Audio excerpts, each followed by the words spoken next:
All right, y'all. So I wanted to make a video about this. I actually was thinking about writing an essay about it, but in my sort of work as a nonprofit worker, I have too much shit to do as much writing as I would like to do again. But we'll get there.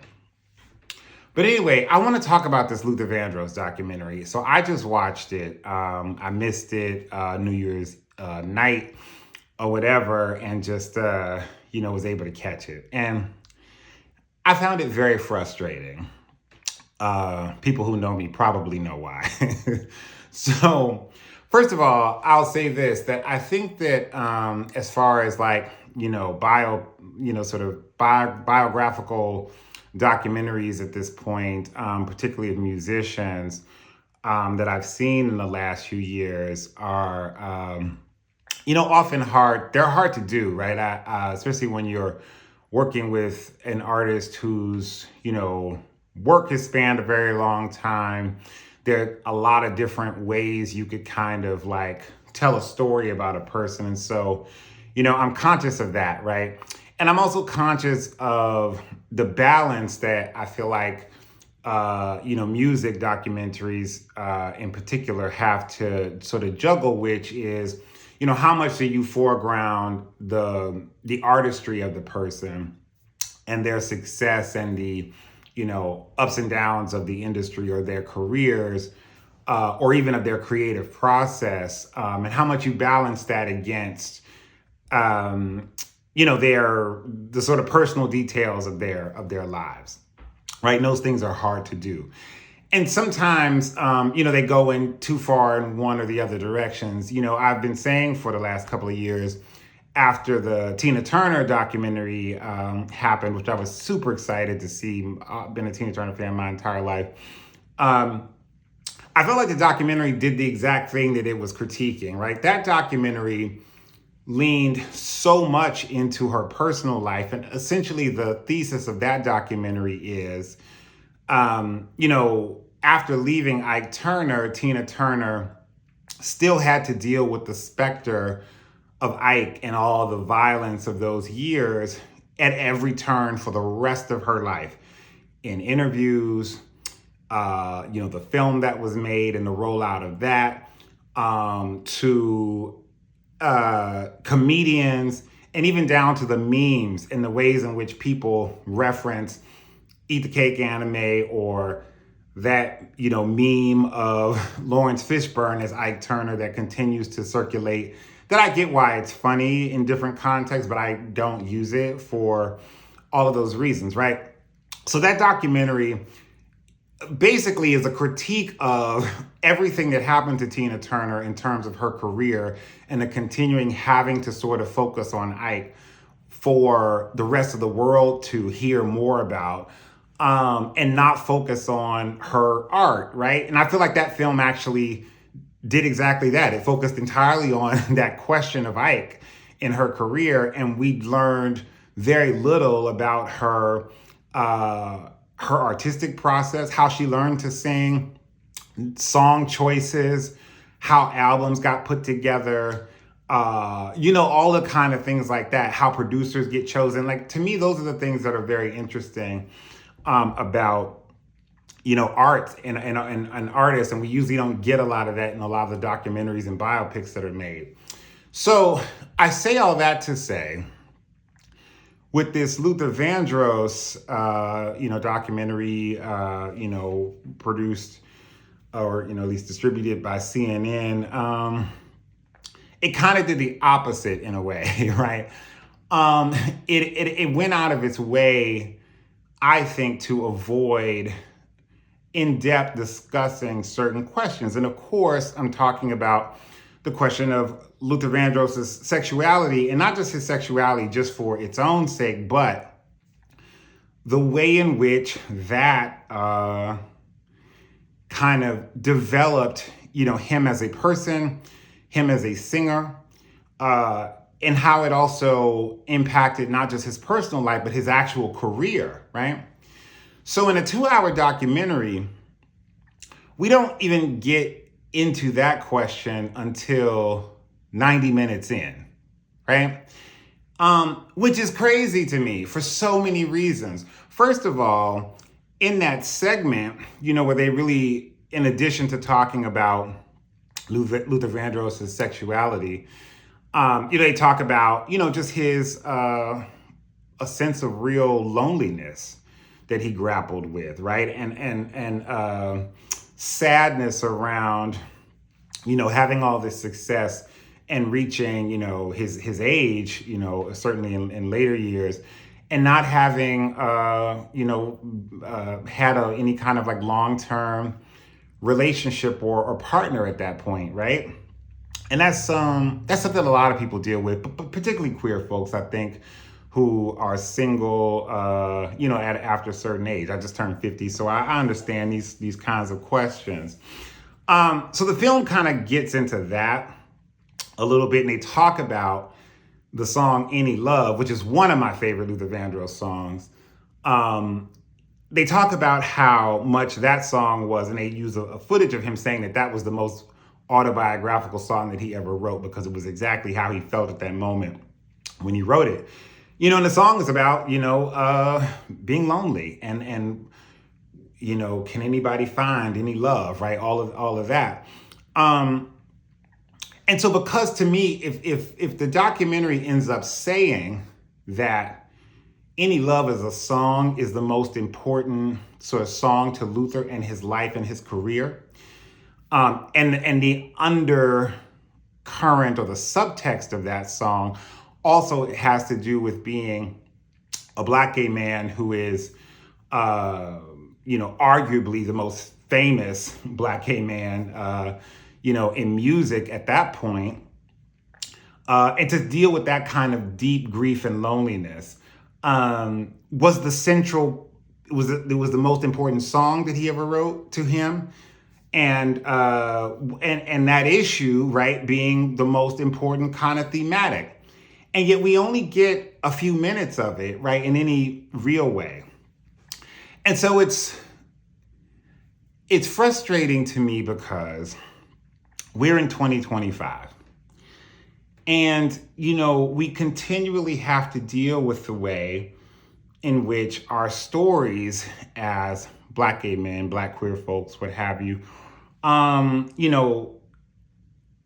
in certain hands will go out of their way to avoid, certain questions, right? And avoid really embedding the question of our romantic, sexual lives in the context of our biography.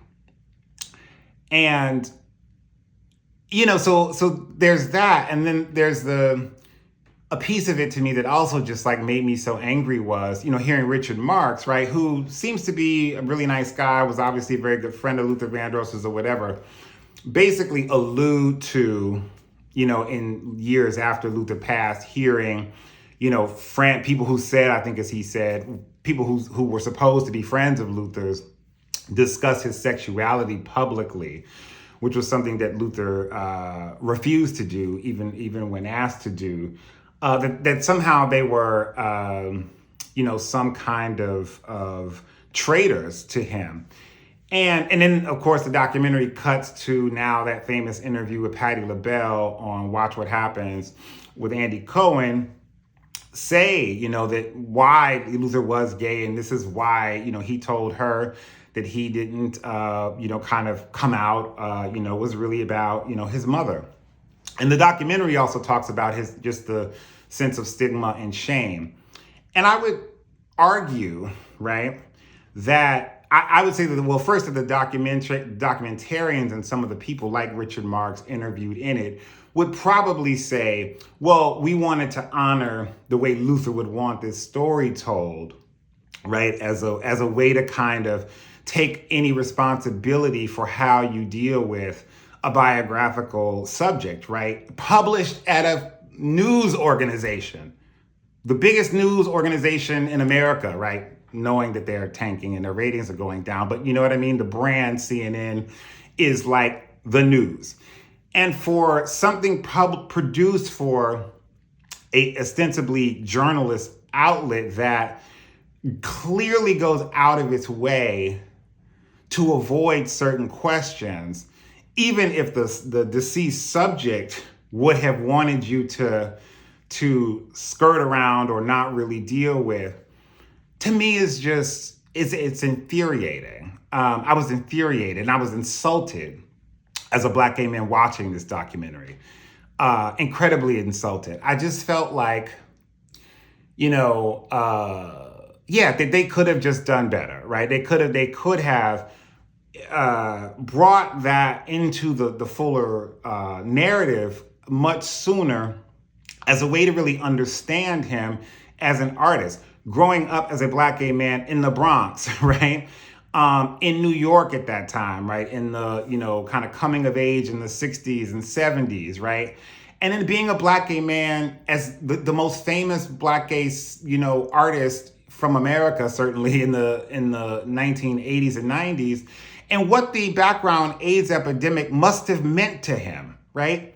Whether it was his own fears, whether it was losing friends and lovers, or whatever the case may be, right? There's so many things that this could have actually questions that could have been raised, or parts of narratives to talk more about how these things sort of impacted him in his life could have been, just so much more rich in the storytelling. And then the thing that it did was, in that sort of section where they use that, Richard Marx, soundbite talking about, sort of alluding to Patti Labelle and showing Patti Labelle from Watch What Happens, right? And I remember when that aired, and I remember thinking, because I kept seeing people online, Black gay men online, saying, well, why is Patti, spilling the tea and telling all his business, and she out of order and all this other shit, and which to me just suggested that a lot of y'all think that being gay is still wrong and is a problem. Because what tea is it to tell to say somebody's gay, right? It doesn't, why does it hold that kind of weight to be some grand secret, especially, told 15 years, 20 years after he passed, right? Or 15, certainly about 15 years after he passed. Why would she hold that? And she didn't speak it in any disparaging way. She talked about the sort of soft places that she and her friend discussed, right? And the sort of tender things and the things that are difficult. And, in a caring way, she talked about that. She didn't spill it with ooh, well, let me tell you. There was none of that. And so to have her kind of now in this documentary treated like some villain of the queer community, to me, particularly of Black gay men, knowing how Patti Labelle has stood in the gap before it was popular or a thing to do, right? To get clicks and likes and to get social capital off of her entire career. So, and they don't interview her in the documentary at all. Maybe she was asked and declined. I don't know. But there's just something about all of that to me that's just really, really gross. And, I'll just close the video, with two thoughts. One is, I'm sure there are people who, again, would suggest that, well, it's not business that he would have told, so, it's right for the filmmakers to kind of respect that. But then if that's the case, then we would make no biographies would be written, no documentaries would be written, because guess what? Every public person who would have something made about them, that there are things about them or things about their lives that would happen that would be things that they probably alive would not necessarily want to talk about, right? We know the story now of the Netflix Prince documentary that was in the works that seems to be in some kind of legal limbo that'll probably never see the light of day because the Prince estate doesn't want certain kind of critiques or questions to be asked. Now, anybody who knows me knows that I am a Prince stan, right? Been a Prince stan coming out the womb almost. But certainly, been a Prince stan, the majority of my life. And, there's some things about that man that were difficult, right? Or that are, problematic and that are hard for me as somebody who he holds such an important place in my life and development, in a particular way, that are uncomfortable for me to kind of like grapple with. But guess what? This is a documentary about a person and not like my projection of that person, right? So all of those things to me are fair game. I don't care. So to me, I want to push back against any ideas that like, well, you should make a documentary about based on the way that the person would kind of like spin their own life story. I don't think that's not good journalism, which is what documentaries are or should be. I said, I don't think it's good. And then it just, as a gay man relating to Luther, and certainly also knowing him my entire life, my mom's probably his biggest fan or what have you. The understanding the importance, because he's also important to me in a lot of ways. But the story got to be told, y'all, and this just was not it. I don't understand. It just to me was so frustrating that they couldn't figure out a way to talk about those things, throughout the story, or kind of more embedded, instead of trying to kind of truncate it, in a very particular way, not ever talk about, any potential. Because he didn't have we don't know, the documentary suggested he didn't really have a significant, long lasting love in his life, but they also didn't say he was celibate either, right? And so being able to understand, love and loss and those sort of things, I just think is important and important to giving a full account of someone's life. This should not be a spin project of, the desires of an estate or of a person, right? What they necessarily would have wanted in that sense. And so, I wish that this documentary had done better, I think, by the subject, because I think they think that this was doing him justice. And I think when you have to go through those extremes to, dodge and duck and obfuscate and really avoid discussing certain things in this kind of a format, especially somebody who is past, long gone, you actually do them a disservice, right? To the fullness of who they were. And so, I'm frustrated by it. I had to make this video. I was so angry watching it. But, that's my thought. Other people may feel differently. They probably do. So it is what it is. Going to bed now. Good night.